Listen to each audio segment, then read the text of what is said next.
Most retirement advice tells you the same thing.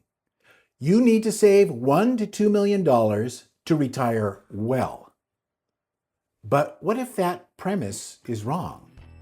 Or perhaps it just isn't appropriate for everyone? What if the real trap isn't how much money you have, but how much money you feel pressured to spend?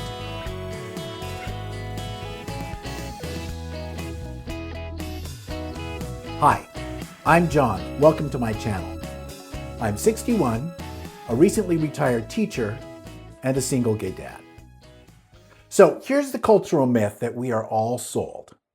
Retirement requires massive wealth because you will want to live the same high consumption lifestyle you always have.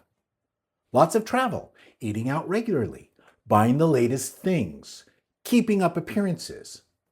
But that narrative ignores something crucial. Retirement actually can free you from social pressure to perform, to consume, to be on all the time. And when you stop performing, you stop spending money on performance. When you retire, what's important in life changes. I spent 25 years as a teacher. I am not a financial expert. I speak only from personal experience. And one of the things teaching taught me has shaped my entire approach to money. The power of planning, implementing systems, and assessing performance. Teachers plan the curriculum. You deliver it, you measure student success, you analyze the data, and you adjust your instruction. Then you do it all over again. That cycle is one of discipline and methodology. That's not just how I taught, however. That's how I built a retirement fund and a retirement lifestyle that I can actually afford, on far less money than the financial industry tells you you will need. Here's something that fascinates me. Teachers aren't supposed to be wealthy. We are not high earners. And yet, according to Dave Ramsey's national study of millionaires, teachers rank third among professions most likely to produce millionaires. Not first, because we aren't paid like CEOs. Third, because we're skilled at planning, building systems, and measuring progress. We know how to execute, and that discipline translates directly to wealth building. That's the real secret. It's not about earning more. It's about being methodical, both in the way you plan for retirement and then how you live the retirement of your choice. Now, let's talk about the pressure to overconsume and where that comes from. In your career and society, you're expected to perform at a certain level. You dress a certain way. You drive a certain car. You show up at events. You network. You maintain an image. Every single one of those things costs money. It's social pressure disguised as normal life. Teachers feel that pressure too. Then there's the lifestyle inflation that comes with success. You earn more, so you spend more. You upgrade your home, your car, your wardrobe. You feel obligated to take expensive vacations, to dine out at nice restaurants, to participate in costly social rituals. And it all adds up. It all serves a purpose, to signal that you're successful. But retirement? Retirement is when you stop needing to signal anything to anyone. Here's what I've noticed. The dominant conversation around retirement on YouTube and other platforms isn't about spending more. It's about living simply, budgeting intentionally, and finding satisfaction in living without overconsumption. There are countless channels about how to live on less, how to save more, how to build a sustainable retirement. But where are the channels telling you to spend lavishly? They barely exist. And you know why? I think it's because most people actually want to live simply. They're tired of the pressure to overconsume. Retirement isn't about finally getting to spend all that money. It's about finally being able to stop and spend only what you really need to.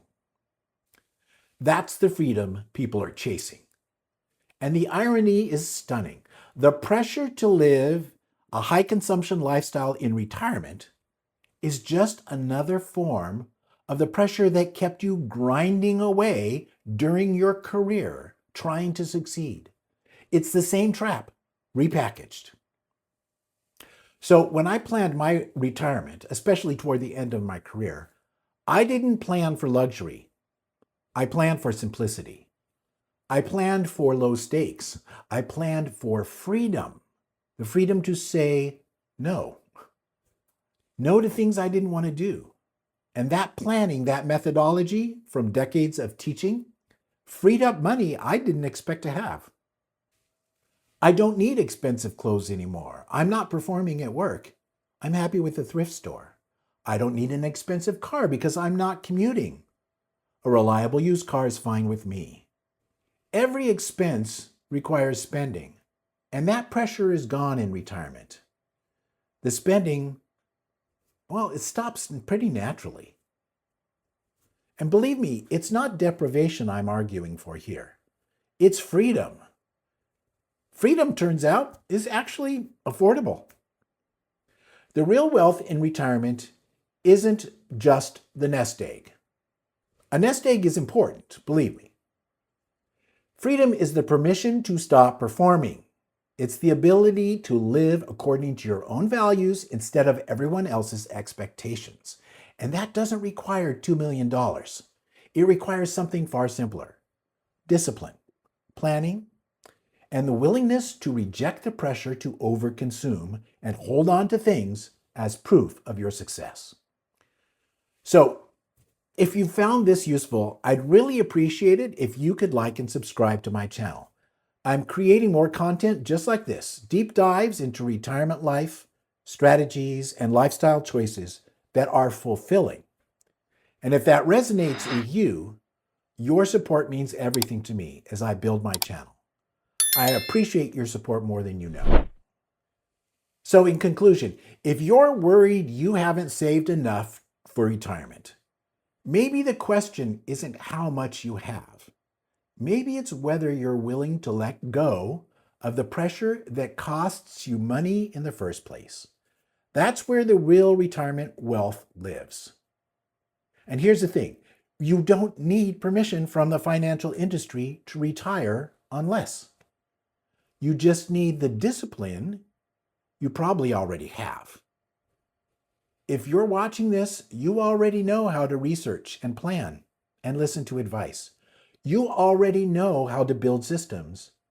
You probably already know how to measure what really matters to you. That's teacher thinking. That's wealth building. That's retirement thinking. So stop waiting for the huge $2 million nest egg. Maybe you don't really need that much. Start building the retirement you actually want. That number may be different for you. Figure out what you really need and want and build that. Thanks for tuning in. I hope you have a good week. Take care.